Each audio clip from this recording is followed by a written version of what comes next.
السلام علیکم ورحمۃ اللہ وبرکاتہ۔ واقعی اللہ رب العزت کی ذات پر بھروسہ کرنا، یقین کامل رکھنا، یہی ایمان کی پختگی ہے اور یہی ایمان کی ایک جڑ ہے۔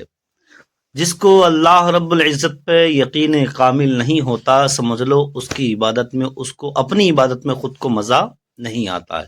اس لیے اللہ رب العزت پر یقین کامل رکھیں اور لذت کے ساتھ عبادت کریں اللہ کی۔ دیکھیں حضرت کا بیان سنیں، ایمان تازہ ہو جائے گا۔ آپ کو ایمان اور یقین حاصل ہو تو پھر دعا کریں اللہ اس پر استقامت عطا فرمائے، پھر اس پہ ڈٹ جائے۔ نبی پاک صلی اللہ علیہ وسلم نے فرمایا میں اس بات کا خوف نہیں کرتا کہ میری امت کمزور ہو جائے گی، اس بات کا ڈر نہیں کہ پیسے ختم ہو جائیں، نہ یہ خوف ہے کہ بھوکی مرے گی۔ حضور کس بات کا خوف ہے؟ تو نبی پاک نے فرمایا خوف یہ ہے کہ ان کا یقین کمزور ہو جائے گا۔ یاد رکھیں اگر اعتبار نہ ہو تو گھر نہیں چلتا، تو اگر اللہ رسول پر یقین کامل نہ ہو تو پھر بندہ مسجد نہیں آ سکتا، پھر اس کا دین نہیں چلتا، پھر اس کے لیے مشکل ہے نماز، پھر اس کے لیے مشکل ہے راہ خدا میں خرچ کرنا۔ میرے نبی پاک نے فرمایا یوں نہ کہا کر کے یا اللہ چاہے تو دے چاہے تو نہ دے، جب مالک سے مانگ تو کہا کر یا اللہ تجھی سے مانگنا ہے، میں لے کے اٹھوں گا، تو مجھے دے گا۔ فرمایا جتنا تیرا یقین کامل ہوگا اتنا ہی اللہ تجھے جھولی بھر کے عطا فرمائے گا۔ کمزور سا مسلمان، لڑکھڑاتا سا مسلمان دیکھتا ہوں کرتا ہوں، اور یہ بھی نہ دیکھا کریں بھائی ایمان یقین کو استقامت کے درجے پہ لیں، یہ نہ دیکھا کریں کہ وہ کیسے دے گا، وہ کسی وسیلے کا محتاج نہیں ہے، وسیلے کو پسند کرتا ہے، پر وسیلے کا محتاج وہ بغیر وسیلے کے بھی دے دیتا ہے۔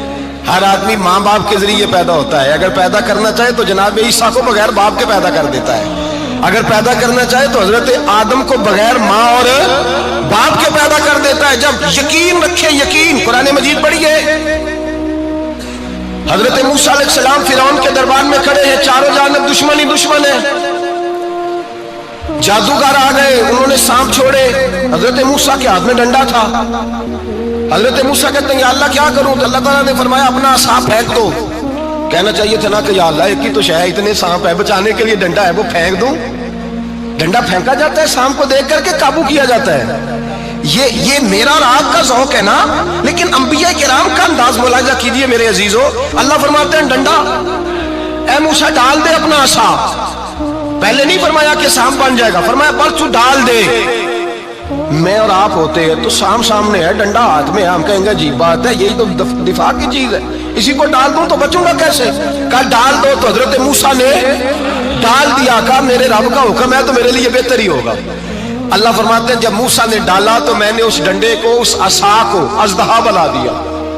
اب کبھی عصا بھی اژدہا بنے، کبھی چھڑی بھی بہت بڑا اژدہا بنی ہے، لیکن قرآن کہتا ہے جناب موسیٰ نے ڈالا تو اللہ نے اژدہا، بلکہ اس سے پیچھے چلیے، عورتیں کمزور یقین کی ہوتی ہیں نا، جناب موسیٰ پیدا ہوئے تو اللہ فرماتے ہیں میں نے موسیٰ کی ماں کے دل میں بات ڈالی، ماں کے دل میں، صندوق میں ڈال کے تو اس کو دریا میں بہا دے۔ اور بھائی صندوق میں کہہ سکتے ہیں نا آکسیجن کیسے جائے گی، اور دریا میں بچے بچنے کے لیے ڈالے جاتے ہیں کہ ڈوبنے کے لیے ڈالے جاتے ہیں؟ ماں کے دل میں یقین کمزور نہیں تھا ماں کا۔ انبیاء کے ماں باپ موحد ہوتے ہیں، دین کو ماننے والے، ماں کے دل میں اللہ نے بات، اللہ قرآن میں کہتے ہیں میں نے وحی کی، میں نے القاء کیا، میں نے بات ڈالی۔ حضرت موسیٰ کی ماں کہتی ہے میں نے ڈال کے نا سمندر میں بیٹا، میں نے سمندر میں بیٹا ڈال کے صندوق میں بند کر کے رب کے حوالے کیا۔ آپ فرماتے ہیں میرے مالک کا بھروسہ کیا تو پھر میرے مالک کا کام دیکھو، کمال دیکھو، میں نے دریا میں ڈالا، اللہ نے فرعون کے گھر میں میرے بیٹے کی پرورش کرا دی۔ یہ یقین کہ حضرت موسیٰ کے پاس قوم آئی، قرآن پڑھیے، کہا جناب پانی چاہیے، وَإِذِ اسْتَسْقَىٰ مُوسَىٰ لِقَوْمِهِ، موسیٰ نے اپنی قوم کے لیے پانی مانگا، ہم نے کہا فَانْفَجَرَتْ مِنْهُ اثْنَتَا عَشَرَةَ عَيْنًا، اپنا ڈنڈا پتھر پہ مارو۔ عقل والا آدمی ہوتا تو اڑ جاتا، کہتا یا اللہ پتھروں سے بھی کبھی پانی نکلا ہے؟ اضرب بعصاک الحجر، مارو پتھر پہ ڈنڈا۔ اللہ کے نبی نے منٹ نہیں لگایا، ٹھا کر کے ڈنڈا لگایا، فَانْفَجَرَتْ مِنْهُ اثْنَتَا عَشَرَةَ عَيْنًا۔ اللہ فرماتے ہیں جناب موسیٰ نے ایک عصا مارا، میں نے 12 چشمے جاری کر دیے۔